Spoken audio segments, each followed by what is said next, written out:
Hi guys, नमस्ते।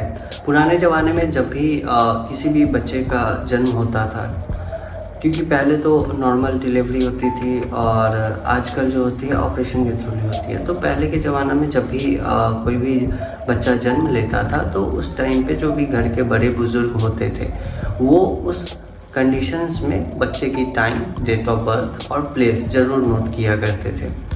आज के समय पे बहुत ऐसे लोग हैं जिनका date of birth, time, place नहीं है। तो पहले के ज़माने में जब बच्चे की तबीयत ख़राब होती थी तो घर का कोई बड़ा बुजुर्ग या कोई भी फैमिली मेम्बर जा कर के ना केवल डॉक्टर से बल्कि फैमिली मेम्बर्स वहाँ पर एक एस्ट्रोलॉज़र से भी जा कर के बात करते थे। एस्ट्रोलॉज़र्स पहले के ज़माने में किसी गांव के एक पर्सनल एस्ट्रोलॉज़र होते थे। किसी जैसे एक एरिया के कोई एक पुरोहित जिन्हें कहते थे या ब्राह्मण कह लें या एस्ट्रोलॉज़र कह लें, तो वही वो चीज़ें देखा करते थे। तो जब भी कंडीशन थोड़ी भी क्रिटिकल होती थी तो वो उस एस्ट्रोलॉज़र, उस ब्राह्मण के पास जाते थे, उनसे अपनी जन्म पत्रिका का विश्लेषण करवा करके और उसे सही उपाय कर करके उस टाइम पे, ताकि जो भी प्रॉब्लम चल रही है वो ख़त्म हो और लाइफ में प्रोग्रेस, ग्रोथ बना रहे।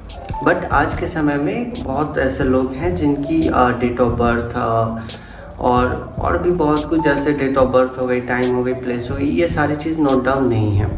तो इस कंडीशन में आपने जो गलती उन्होंने की थी वो अब आप ना करें। आने वाले फ्यूचर में जो भी बच्चे हों आपके घर में, उनका तो नोट डाउन कर ही लेना चाहिए। वैसे आजकल तो नॉर्मल डिलीवरी बहुत कम होती है, तो जो भी डिलीवरीज होती हैं वो हॉस्पिटलाइजेशंस के थ्रू ही होती है। तो इस कंडीशन में आपको वहाँ पे एक रिपोर्ट दी जाती है जिसमें date of birth, time, place लिखा रहता है। तो उस चीज़ को कृपया संभाल करके रखिए, ताकि आने वाले फ्यूचर में जब भी बच्चे की हेल्थ पे, लाइफ पे, प्रोग्रेस पे, ग्रोथ पे कोई भी प्रॉब्लम्स आए तो एस्ट्रोलॉजर से कांटेक्ट कर सकें। जन्म कुंडली बनवाना तब तक ज़रूरी नहीं होता है जब तक लाइफ में प्रॉब्लम्स नहीं आती हैं। अगर जन्म कुंडली बच्चे की नहीं है दैट्स ओके, बट वहाँ पे date of birth, time, place आप रखें, ताकि जब भी प्रॉब्लम्स आए या जब भी माइंड में थोड़ा सा हो कि हाँ अब मुझे इस चीज़ में इन्वॉल्व होना चाहिए, तो प्लीज़ उसे कैरी आउट करें।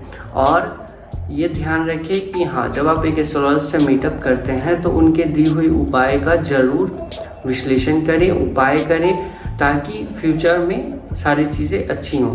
अब ये नहीं कि आप बार बार अलग अलग एस्ट्रोलॉजर्स के पास घूम रहे हैं। बहुत सारी प्रॉब्लम्स इसलिए भी सॉर्ट आउट नहीं होती हैं क्योंकि एस्ट्रोलॉजर्स आप चेंज करते हो। वहाँ पर सीन क्या हो जाता है, एस्ट्रोलॉजर्स आप चेंज करते हो, उसके बाद वो उपाय भी चेंज होती हैं।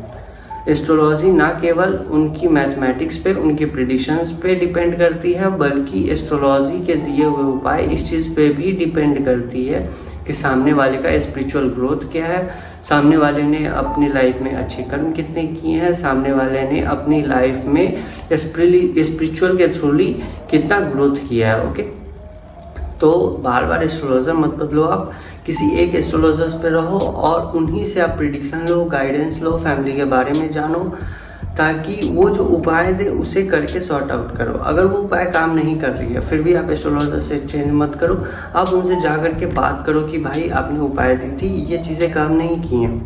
उसके बाद वो आगे देखेंगे, अगर उनके बस का होगा तो वो बताएंगे, नहीं तो वो कह देंगे ठीक है मेरे बस का नहीं है। बट इस कंडीशंस में डायरेक्टली एस्ट्रोलॉजर्स को चेंज करना सही नहीं होता। जैसे किसी भी बीमारी में बार बार डॉक्टर का चेंज करना सही नहीं होता है, उसी तरह जब तक कोई भी डॉक्टर कहीं और रेफ़र आपको नहीं कर रहा, आप प्लीज़ उस चीज़ को चेंज मत करो। क्रॉस चेक करना ज़रूरी है, मैं ये नहीं कह रहा क्रॉस चेक मत करो, क्रॉस चेक करना बहुत ज़रूरी है, क्रॉस चेक आप करो। बट इसका मतलब ये नहीं है कि आप हर 2 मिनट पे अगर किसी एस्ट्रोलॉजर्स के उपाय काम भी कर रहे हैं फिर भी आप उन्हें चेंज करते जा रहे हो। तो इस चीज़ पे थोड़ा सा ध्यान रखो। और आने वाले जो आपके जनरेशन्स हैं, कृपया करके उनके अगर हॉस्पिटलाइजेशंस के थ्रू उनकी डिलीवरी हो रही है तो उस रिपोर्ट को संभाल के रखें, और नॉर्मल डिलीवरी हो रही है तो उस टाइम को आप नोट डाउन करके रखें, ताकि आने वाले फ्यूचर्स में मेडिकल के साथ साथ एस्ट्रोलॉजी में भी आप हेल्प ले सके, उपाय कर सके। ज़रूरी नहीं है कि आप बहुत ही अमीर हो तो ही आप एस्ट्रोलॉजी के उपाय कर सकते हो।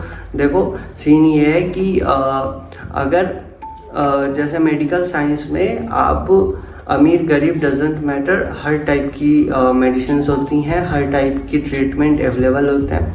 उसी टाइप एस्ट्रोलॉजी में भी ये चीज़ें काम करती हैं। आप नॉर्मली भी काम कर सकते हो और बहुत हाईली प्रोग्रेस में भी काम कर सकते हो। तो इस चीज़ का ध्यान रखें। आज के लिए बस इतना ही। Thank you.